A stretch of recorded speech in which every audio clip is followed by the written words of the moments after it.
السلام علیکم ورحمۃ اللہ وبرکاتہ۔ آج اسلامی تاریخ 21 جمادی الاولیٰ 1442 6 جنوری 2021 بروز بدھ ہے۔ آج آپ کی خدمت میں دو مسئلے عرض کرنے ہیں۔ پہلا مسئلہ تجارتی قرضوں پر زکوٰۃ کا ہے۔ اس میں وسیع الرحمن ندوی صاحب کا یہ سوال ہے کہ اگر ایک بندہ کاروباری نیت سے قرض لیتا ہے جس کی مقدار زیادہ ہے، 1 کروڑ ہے یا 2 کروڑ ہے،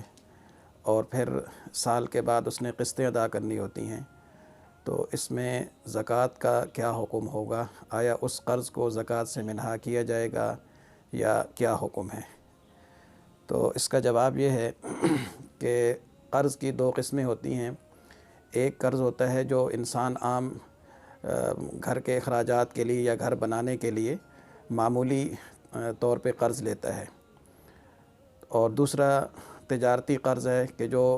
بہت وسیع پیمانے پر کروڑوں کے حساب سے بعض لوگ لیتے ہیں۔ تو ان دونوں قرضوں کا حکم الگ الگ ہے۔ جو عام ضرورت کے لیے انسان قرض لیتا ہے، مثلا کسی نے گاڑی خریدنے کے لیے قرض لے لی یا گاڑی قسطوں پہ لے لی یا کوئی مکان پلاٹ اپنے بنانے کے لیے خریدنے کے لیے قرض لیا ہے، تو یہ عام جو ضروریات کا قرض ہے، اس کا حکم یہ ہے کہ سال کے بعد جب یہ آدمی اپنی زکوٰۃ کا حساب کرے گا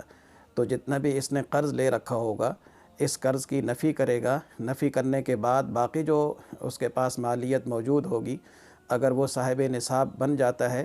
تو اس صورت میں اس کے اوپر 2.5% کے اعتبار سے زکوٰۃ آ جائے گی، ورنہ نہیں آئے گی۔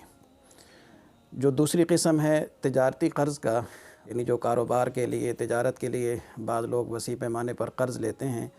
تو اس کا حکم یہ ہے کہ اس میں یہ دیکھنا ہے کہ اس قرض سے اس نے کیا چیز خریدی ہے، کیا بنایا ہے۔ تو اگر قرض کی رقم سے ایسی چیزیں خریدی ہیں جو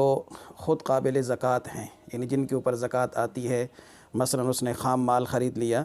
تو اس صورت میں اس مقدار کو قرضے سے منہا کیا جائے گا اور اس قرض پر زکوٰۃ نہیں آئے گی۔ لیکن اگر اس نے اس قرض کی رقم ایسی چیزوں میں صرف کی کہ جس پہ زکوٰۃ نہیں آتی، مثلا مشینری ہے، پلاٹ وغیرہ ہے، تو اس صورت میں کل قرضے کی جو مقدار ہے وہ منہا نہیں کی جائے گی، بلکہ کل مال کے اعتبار سے زکوٰۃ ادا کی جائے گی، کیونکہ اس صورت میں اس نے ایسی چیز خریدی ہے کہ جس پر زکوٰۃ نہیں آتی، مثلا مشینری اس نے لگانی تھی وہ خریدی ہے، یا پلاٹ خریدا ہے، یا فیکٹری لگانے کے لیے زمین خریدی ہے، تو چونکہ ان چیزوں پہ زکوٰۃ نہیں آتی، تو اس صورت میں جو اس نے قرض لیا ہوا ہے وہ اس قرض کے اوپر زکوٰۃ آ جائے گی۔ یہ اس تجارتی قرض کا حکم ہے۔